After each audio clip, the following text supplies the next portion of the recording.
Sunday, 3 dogs fell into the rushing icy North Platte River, but because of one man's heroic move, 1 dog came out alive. And Casper Fire officials say it's lucky 2 people didn't drown. News 13's Wendy Lane was there that day during the incident. And Wendy, what happened? Well, Dean, now, as you know, as reporters, we're taught that we're not the story. But this time when News 13's Tony Cedrone and I were shooting a story on people enjoying the nice weather, well, that idea went down the river. There was no time to think about it, and time was a factor. What started out as an unseasonably warm day at the dog park turned into a nightmare. News 13's Tony Cedrone and I were there interviewing Julie Collins about her 2 St. Bernards, Remy and Steve. They're brothers, they're best friends, they love each other to pieces. Steve, with only 3 legs, was training to be a therapy dog. The first St. Bernard went out, I guess, for a drink of water. But in a second, the scene turned ugly. They're born like that, but oh no. And then his brother Remy went out after him and he fell in. The strong current almost immediately swept Steve under the ice.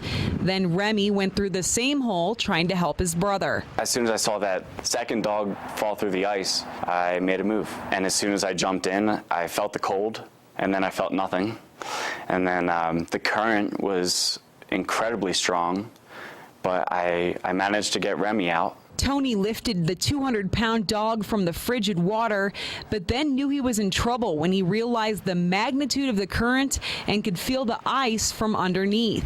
And that's when I went into panic mode. I had no choice, but I had to get myself out. Collins also jumped in to try to rescue Steve down shore, and she was lucky to escape alive, according to Casper firefighters, the trained professionals who didn't dare try rescuing a 3rd dog that fell in an hour later. Even with the proper equipment, you're taking a huge risk. With nothing, we're very, very lucky that we're not going after and looking for 2 bodies right now. Until I started walking back to shore and I started thinking, what did I just do?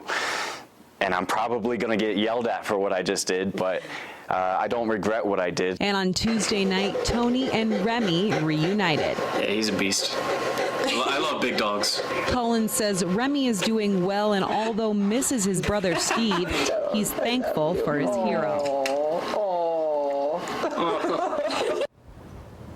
Now, Collins says that she plans to train Remy to be a therapy dog in honor of his brother, Steve. Back to you, Dean. Thanks, Wendy. Firefighters say to never go in a frozen river after a pet or a person, but to call 911 and wait until help arrives.